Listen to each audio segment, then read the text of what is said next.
आयुक्त है और जितने भी वरीय पदाधिकारी उपस्थित हैं, उन सभी को मेरा कोटि कोटि प्रणाम। मैं जन स्वराज के बारे में बताने से पहले मैं ये बताना चाहूँगी कि मैं क्या करती हूँ और मैं कैसे इससे जुड़ी हूँ। मैं मशरूम उत्पादन का काम करती थी। मशरूम उत्पादन के साथ साथ मैं केंद्रीय विश्वविद्यालय पूसा यूनिवर्सिटी की master trainer, central bank Bangalore की डीएसटी थी और जिसके के चलते मुझे पूरे बिहार में मशरूम का प्रशिक्षण देने के लिए घर घर भेजा जाता था। इस काम को करने के लिए जो मेरी शुरुआत थी, मेरी एक ही सोच थी कि मैं घर घर जाकर उन महिलाओं को मशरूम सिखाऊं जो 2000 रुपये भी अभी भी नहीं कमा रही हैं और जिनके पास अभी भी शिक्षा नाम की कोई चीज नहीं है, जो दस्तखत तक करना नहीं जानती हैं। मैं उन लोगों को घर घर जाकर मशरूम सिखाकर उन लोगों को आत्मनिर्भर करने का काम कर रही थी। मुझे राजनीति से कोई इंटरेस्ट नहीं थी, लेकिन उसी दरमियान मैंने जन स्वराज में प्रशांत किशोर जी के बारे में सुना और सोशल मीडिया के माध्यम से मैंने जब उनके विचारधारा को जाना तब मुझे कहीं न कहीं लगा कि मेरी जो विचारधारा है और प्रशांत जी की जो विचारधारा है वो कहीं न कहीं मिल रही है। उसी दिन से मैं सोशल मीडिया के माध्यम से प्रशांत जी को मैं फॉलो करने लगी और उसी दरमियान जब प्रशांत किशोर जी दरभंगा जिला आए तो उसमें जब ये जिला कमेटी का जो बैठक हुआ, टीम का गठन हुआ, तो उसमें मुझे महिला अध्यक्ष के रूप में प्रखंड के में मुझे एक जगह मिली। तो मैं उस दिन से एक दृढ़ संकल्प लेकर मैं एक ही बात सोची कि नेता बनना या न बनना कोई बड़ी बात नहीं है। अक्सर लोग सोचते हैं कि मैं जुड़ रही हूँ जन स्वराज से। ज्यादातर लोगों का एक ही सोच मैंने देखा है कि मुझे टिकट मिले। मैं जहां भी गई हूँ तो लोगों का यही सोच देखी हूँ। लेकिन अगर एक टिकट के माध्यम से अगर हम जन स्वराज से जुड़ रहे हैं तब हमें लगता है कि कहीं ना कहीं हम वो काम नहीं कर पाएंगे जो जन स्वराज के प्रशांत किशोर जी करना चाह रहे हैं। जन स्वराज का मतलब क्या हुआ? जनता का सुंदर राज।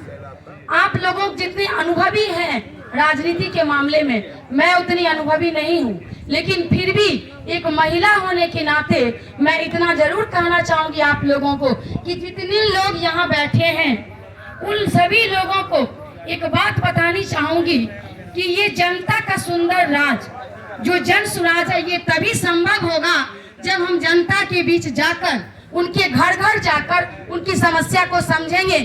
और जितने भी जन स्वराज भाई हैं वो मेरी बातों से किन्हीं को दुख ना हो। मैं ये जरूर कहना चाहूंगी कि जो आप सोशल मीडिया के माध्यम से फेसबुक, व्हाट्सएप पर डेली एक पोस्ट को अपलोड करते हैं, मुझे नहीं लगता है कि इससे जो ये समाज का जो जनता का सुंदर राज है वो इस जन्म में हो सकता है। क्योंकि हर समाज में आप हर घर जाइए तो हर घर के लोगों का यही कहना है कि कितने नेता आए और कितने गए, किसी ने हमारी सुधि नहीं ली आज तक। और उनके दुखों को यदि आपको समझना है तो मेरे भाइयों, अपने घर के महलों से अपने एसी को, अपने कूलर को छोड़ के आप अपने घर गांव के गली गली में उनके घर में जाके झांकिए, तब आपको पता चलेगा। मैं एक बहुत ही दुख की बात बताती हूँ। जब मुझे ये पोस्ट मिला तो पोस्ट एक अलग चीज है। मेरा जो लक्ष्य था कि जो हमारा बिहार है, बिहारी के नाम पर जो बाहर गाली सुनता है वो ना सुने।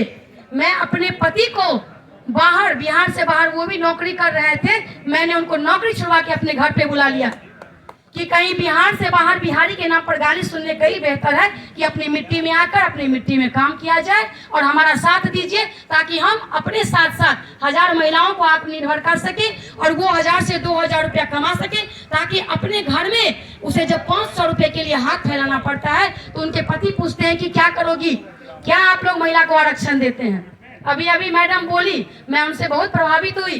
ज्यादातर गाँव में देखिए जीतती है मुखिया महिला और उनकी समाज में उनको चलाता है उनका पति।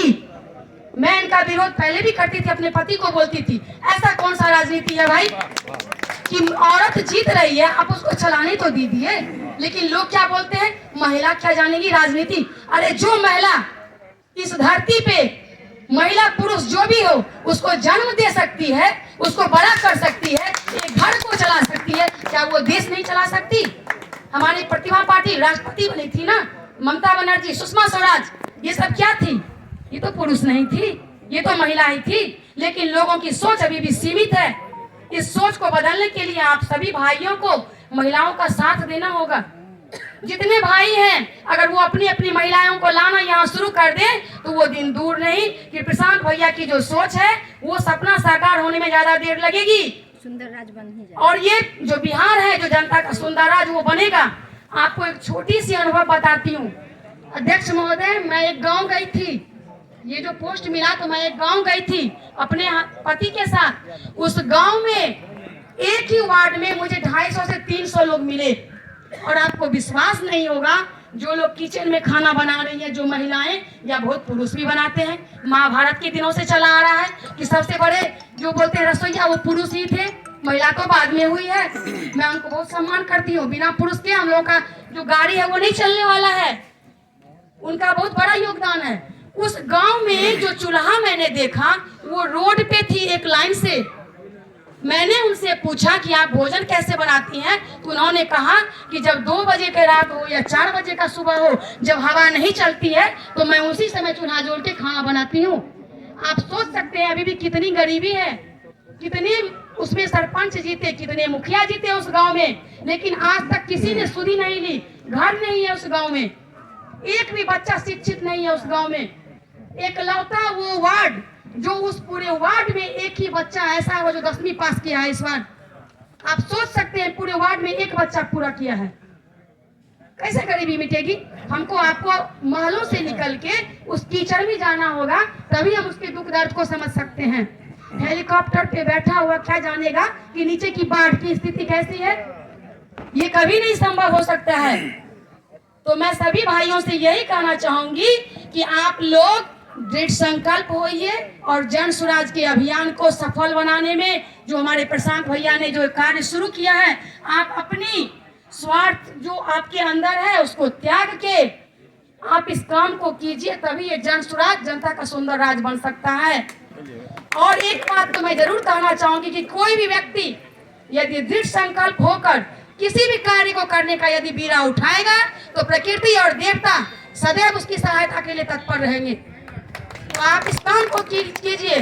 इसी के साथ मुझे एक शेर याद आ गया कि जले को आग कहते हैं, बुझे को राख कहते हैं। जले को आग कहते हैं, बुझे को राख कहते हैं। जो शिक्षा और रोजगार के लिए सोचे उसे जन स्वराज कहते हैं। इसी के साथ मैं अपनी वाणी को यहीं विराम देती हूँ। बहुत बहुत धन्यवाद। अगर ये बात सत्य है तो आप लोग मेरे साथ एक बार बोल दें, जय बिहार, जय जय बिहार। धन्यवाद।